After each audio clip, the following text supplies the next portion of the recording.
Bien bonjour, c'est Config-103, on se retrouve aujourd'hui dans une vidéo qui va lier autant le software que l'hardware.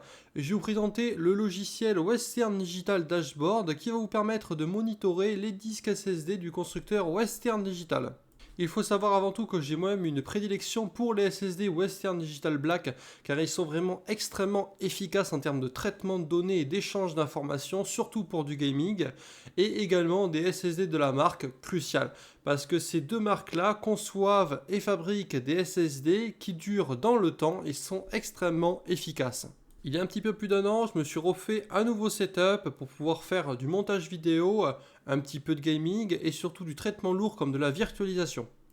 Vous voyez donc bien où je veux en venir. À cette époque, j'avais opté pour un SSD Western Digital Black SN700 de 250 Go pour contenir mon système d'exploitation Windows 10 ainsi que les drivers et les logiciels les plus importants, et d'un SSD additionnel en SATA d'1 Tera, c'est un MX500 de la marque Crucial, monitoré par le logiciel Crucial Storage Executive que j'avais déjà présenté sur ma chaîne et je vous mettrai un lien en description.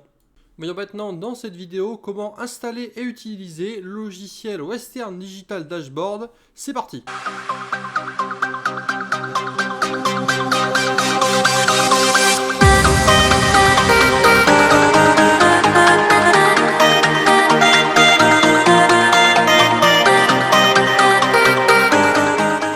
Pour commencer cette vidéo, vous trouverez dans la description un lien vers le site du constructeur Western Digital afin de télécharger le setup d'installation du programme Western Digital Dashboard.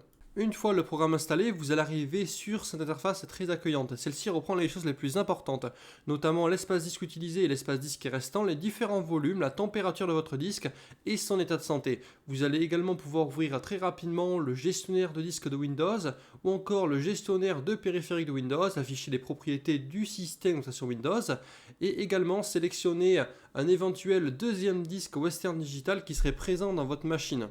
Dans l'onglet Performance, vous retrouverez un graphique des performances de votre disque SSD et également des paramètres d'optimisation, surtout au niveau de la trim, qui sont des fonctionnalités qui permettent de libérer de l'espace disque parce que vous avez déjà supprimé des fichiers mais qui n'ont pas réellement été supprimés eux du disque. En activant la trim, eh bien, ça permet au disque SSD d'aller optimiser celui-ci en vous rendant le plus possible d'espace disque utilisable, ce qui permet, lorsque vous l'automatisez, de s'effectuer chaque jour, de gagner du temps lors de prochaines écritures sur votre disque.